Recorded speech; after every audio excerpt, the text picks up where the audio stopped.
So I wanted to do a very quick video. This is about the third time I've tried to record this today. Today is my swearing in. Today is the day that those of us in Colorado who passed and are ready to go will get sworn in by the Chief Justice of the Supreme Court of Colorado. And I wanted to do a quick video about that, partly because it still doesn't feel real to me. I'm still trying to sort of process where I am with everything and why I passed and what that means for me. And I know I'm probably overthinking it quite a bit,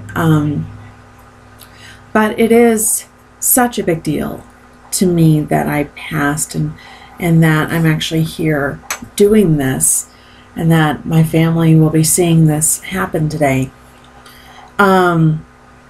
So I wanted to just record a little video about that and about sort of how I'm dealing with that. I remember one of the first things that I did when I started studying for the bar exam. I had listened to some podcasts that someone had done with a guy that works with affirmations, not affirmations, affirmations. And what the process is for that is you write down whatever goal you had as if you accomplished it and you were looking back 6 months later after accomplishing that goal. So that goal for me, of course, was, and you word it such that I passed the bar exam because, and then you list out all these reasons, and then those reasons end up becoming your plan. And so here I am a couple weeks after passing, where I'm kind of looking back at that, and I got to find that original list that I made and see how many of those actually apply. But I thought it would be useful for people to have some sort of summary about how I passed. And the first is I made a plan that was tailored for me. I spent a lot of time just trying to figure out what works for me and what doesn't work for me, instead of looking at everybody else and seeing what their plan was and trying to conform myself to that plan. Because that's what I had done the first time I took the bar exam, is I let other people that I was studying with dictate what the plan was and how this was actually going to work for me. Originally, my plan was to make outlines because outlines just seemed to work really, really well for me. And that ended up not being the case. I ended up doing flashcards, which I had done the first time and thought that it was a big failure. First of all, I did smaller flashcards than I did the first time. And then I was much more directed in terms of writing down a term, and then on the back side, not only just writing down the definition of that term, but other ways in which it could apply and it interacts with other terms. That was particularly helpful in property. And then giving that card to other people who are not studying for the bar exam, who don't know anything about the law, to have them quiz me on it, because if I could explain it to them, then I understood it. If they walked away knowing a little bit more about the elements of a prima facie case or something like that, then I knew that I had mastered that enough to be able to walk into the bar exam on that and put it into my own words. I also really took advantage of Barbari's services this time around. Barbary was the bar exam prep that I took, and I really did take advantage of those services. I took advantage of all of their online services, all of their tracking, all of their online testing and comparison, and all of their books on some level or another, although probably not as much as I should have. But then whenever there was an essay due for Barbary, I did my best to try and get it in, even if it was a bad essay. I tried to get it in because getting that feedback was really, really helpful and really useful. In addition, I took advantage of the law school services. When I first took the bar exam, the law school could not really do anything to assist or help with bar exam prep, and now they can. And so take advantage of any alumni services that you guys might have through your law school, because I think they know what they've already taught you. They know what they haven't taught you. And so they know where their own gaps and weaknesses are. And any bar exam prep help that your law school can provide, or even your law school professors or advisors or whatnot, are going to be very, very useful. The most advantageous of those, again, was help with my essays and PTs. Even though I did get help on my multi-state test taking skills and took advantage of all the practice exams that were happening, I also really took advantage of doing the essays and PTs and getting really, I think, even better feedback from them than I did from Barbary. I think that was just so very useful to me to get that kind of individualized feedback for people to point out, here's an area where you're doing really, really well. You need to start nailing it on the conclusions. Your application's really great, but your conclusions are non-existent. And that helps tailor how I try to spend my time. I also stopped studying early. Now, granted, this was sort of required by some of the stuff that my family was going through at the time, but I can't think of anything better to have done than to stop studying 5 days before the bar exam. No amount of cramming was going to help me at that point. If I didn't already know the concepts, if I couldn't already articulate them, then I wasn't really going to get any further. Now, one of the things I did not stop doing is I did not stop going through flashcards. I didn't obsessively go through them, but I'd choose a couple from every subject and just test myself on them and just see if I could even remind myself about that. Because, 5 days before the bar exam, all you're doing at that point is memorization. All you're doing is making sure that the information that you need is readily accessible in your mind. And it also helped me keep perspective. Kind of being forced to stop studying was helpful in that I had to realize that there are things that are more important than the bar exam. When you get into bar exam study mode, all you want to do is focus on that and think that nothing else compares to that, nothing else is important. There's a lot that's important. In fact, what you want to do with your life is the whole reason why you're doing this. And so if your family life is crumbling, if your financial life is crumbling or whatnot, it's a really good idea to just be able to step back long enough from the bar exam prep and realize that this is not the only thing going for you in your world, and that there are many things happening in the world that are much more important than you studying for the bar exam. But with that said, I did do my best to minimize the distractions. Especially, I'm very prone to getting distracted by emotional stuff. So I did my best to minimize how much I was letting that distract me. So if an issue, then I would see if my husband could take care of it or if my mom could take care of it. And we had a lot of issues going on at the time. My brother passed away, and there was a lot of drama that kind of went along with that, as is normal in any sort of family crisis like that. So I did my best to deal with what I could, and then really decide to let go and let everybody else take care of themselves instead of me always taking care of somebody else.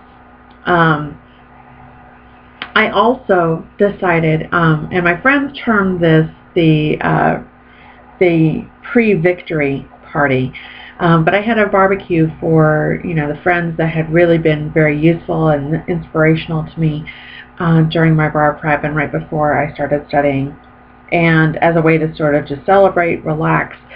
That day, I decided not to do anything. I didn't pick up a card. I didn't pick up an outline. I didn't do any testing.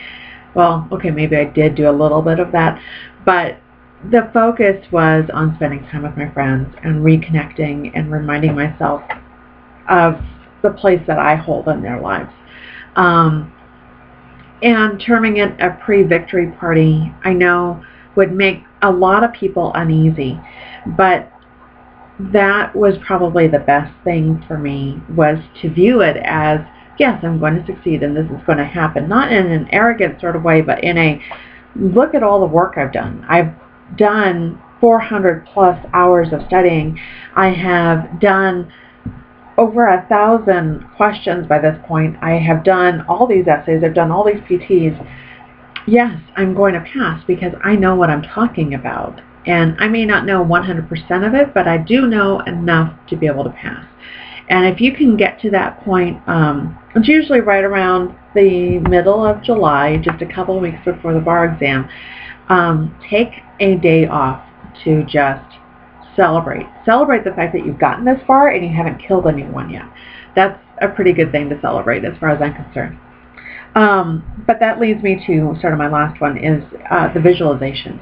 The visualizations that I did through Bar Exam Mind, who the wonderful author of that has commented to a couple of these posts, and I'm so grateful that he's around.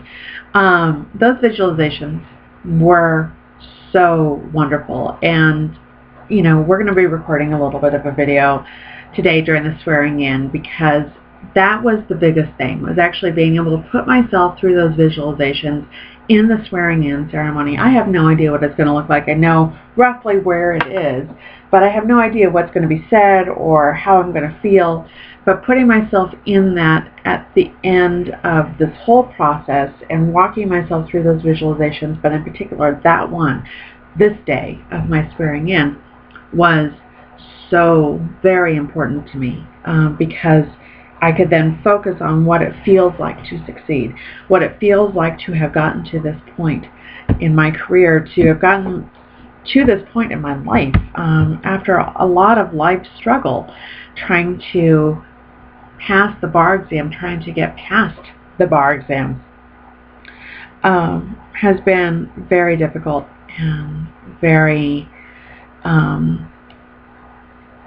it's been a hard time. And so to visualize myself getting on the other end of that was so important, and so majorly important to what I'm doing. And that sort of brings me to this last set of thoughts about what today actually means for me. One of the things that I told people, and I think I mentioned it in one of the videos that I was doing here while I was waiting, was having to reconcile what it would be like to pass. And in passing, I have to reconcile the previous failures with how I've let that influence my life. I've let failure on the bar exam tell me that I'm not smart enough. I've let failure on the bar exam tell me that I'm not worthy. Tell me that I don't actually know anything, that I can't do anything that I set my mind to, that I am subject to fate, or I am subject to any of these other factors that essentially just help me feel worse about myself. And so now that I've passed, I actually have to confront all of that. I have to confront 9 years worth of history of me telling myself I'm not smart enough, even though I can hold my own with governors and legislators. I have to let this sort of creep into my life that I have control over my own destiny, that if I have a goal, if I want it, if I can find a reason why I need to do this, that I will and I can. And that takes me back to where I felt when I was in high school and college, where, you know, the world was my oyster and I could do whatever I want with it. Well, then you encounter these failures and these hurts and these disappointments and this incredible disappointment in yourself over failing, and you watch your friends go off and have absolutely stunning careers, and you think, you know, what's so wrong with me that I couldn't do that? And it honestly, you know, and I've spent a lot of time on these videos just talking through some of those reasons, but one of the biggest of those is just the fact that I needed to be ready to do it. I needed to be ready to actually succeed. Otherwise, I was going to continue sabotaging myself with emotions, with distractions, with jumping from one plan to the next, with comparing myself to other people, And I don't have those excuses anymore.